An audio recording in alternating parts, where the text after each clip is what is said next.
I'm here on the job site with Dale, who's a framing contractor. Hey, good morning. Dale traded up to Geico Commercial Auto Insurance for all his business vehicles. We're here where he needs us most. Yep, they sure are. We make it easy for him to save on all his insurance needs, all in one place, with coverage that fits his business and bottom line. Oh, I shouldn't have looked down. It's all right. We're so far up here. Look at me. Take a deep breath. Oh, I'm good. So good. Get a commercial auto insurance quote today at geico.com and see how much you could save. Get more with Geico. People went ahead with a hideous fiction that Adolf and Eva married in the bunker in Berlin in 1945, before committing murder-suicide minutes later as man and wife. Embellished it. Added lies in fake documents, including implications of romantic scenarios. Then decided to go with the fake stuff for the new thing called television and pretend he wasn't really Kaiser of Germany at all. Some of them waiting for Sadie and the inbred baby still, so they could pretend the baby was stealing my royal Hohenzollern family off him, because he really was Kaiser of Germany. They may have started pretending Kaiser Adolf Hitler wasn't really Hohenzollern royalty of Germany at all, despite trying to steal my royal family estate off him, to try to get out of the wedding murder-suicide with Eva thing. Whilst rewriting Mein Kampf and waiting to see if Sadie E. Einstein arrived with the inbred baby to his stolen sperm, to pretend to steal the Hohenzollern royal family estate off him. Sounds a lot like a lunatic pretending to be a physicist's personal fake terrorism equation. Others went completely insane pretending the inbred baby was born in the jail in Sadie's spinster apartment on the other side of the bars to Kaiser Adolf's huge cage cell. That Kaiser Adolf watched it grow up on the other side of the bars, including breastfeeding and nappy changes, crawling, walking, first words, refusal to touch it, etc. But stoically said no on principle every morning when they asked him if he was ready to be dragged back to Berlin in chains, to pretend Sadie and her baby were taking over my Hohenzollern royal family. They even pretended the baby's first few complicated sentences were teasing him about never being allowed to change out of his formal dinner clothes he was abducted in, whilst it showed off its immaculately clean nappies every day, in an attempt to torture him into agreeing to be dragged back to Berlin with her and the illegally inbred child that never got born.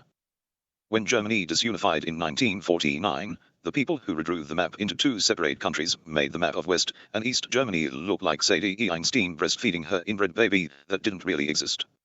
Because some of them thought they were still waiting for Sadie's brat to arrive in Berlin with its mother. When I was born in Warregel Hospital on the 18th of January 1972, Kaiser Adolf was on holidays in Gippsland. He had bizarre-looking information about my mother and her husband with him. He got the details from births, deaths, and marriages, Victoria, Australia. He researched the government register because of information overheard from drunk Secret Service agents from Italy and Switzerland in a bar in Italy regularly frequented by gay men. Including the whole story and bizarre-seeming possibility that the Australian couple could have a technically eligible child under the Hohenzollern monarchy's great-grandchild rule. Kaiser Adolf went to the couple's family home address at 27 Campbell Street, Uragan, on the 18th of January 1972, around midday.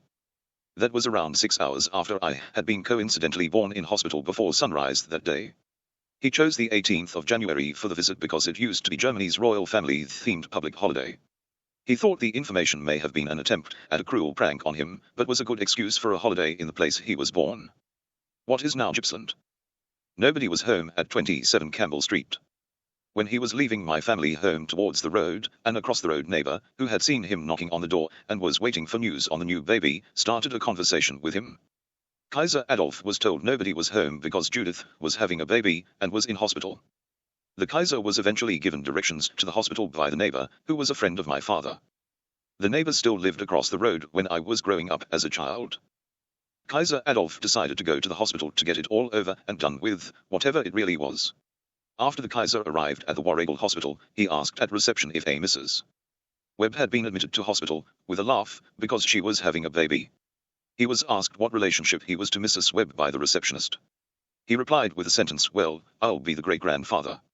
I mean of the baby," with a laugh. He was told Mrs. Webb was in the hospital maternity ward, and given directions to the room she was in. When Kaiser Adolf arrived at the maternity ward, he started climbing the stairs to the second floor, first room on the left.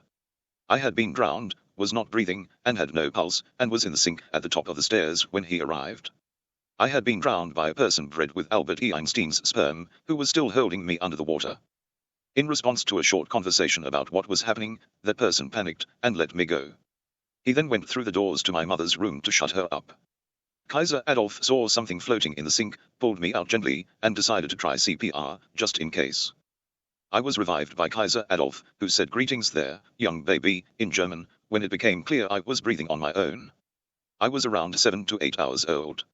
He was 82. When I went home in my real parents' custody, registered at birth, it made me technically eligible to become his crown prince under my Hohenzollern monarchy great-grandchild rule.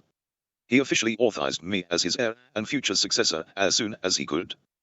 That is why I am Prince Imperial Sir Brian Webb the Hohenzollern, confirmed successor to Kaiser Adolf Hitler and Kaiser Wilhelm II of the Constitutional Monarchy of Germany. Also, Duke and Lord of the Habsburg royal family of Austria and Hungary. Viscount of France, as of 2024, as a descendant of French monarch Louis XIV, via the Habsburg royal family too. The only legitimate Romanov in the world, as the only grandchild of Iosif Stalin Jagashvili the Romanov. Iosif's mother was the most recent monarch of Russia, Tsarina Alexandra Fyodorova the Romanov. Iosif Jagashvili, nicknamed Stalin, was her firstborn child, and a legitimate Romanov, but ineligible to be a royal Romanov, as were his legitimate children. I became the sole possibly technically eligible person in the world to become a royal Romanov, inherit the Romanov estate, and become the next Tsar of Russia, as successor to my great-grandmother Tsarina Alexandra, when my grandfather Iosif added me as a beneficiary in his private estate document in 1975. He did so after organizing a hair sample taken from me and sent to him in Kazakhstan, for DNA testing purposes. Iosif died age 98 in 1979 when I was 7. The remains of the two unaccounted-for royal Romanov children murdered in 1916, my grand-auntie Princess Anastasia and grand-uncle Prince Ivanovich, were found and identified via DNA testing in 1990 to 1991. It confirmed me as the only possibility to become the next member of the Russian monarchy left in the world, under that monarchy's version of a great-grandchild rule.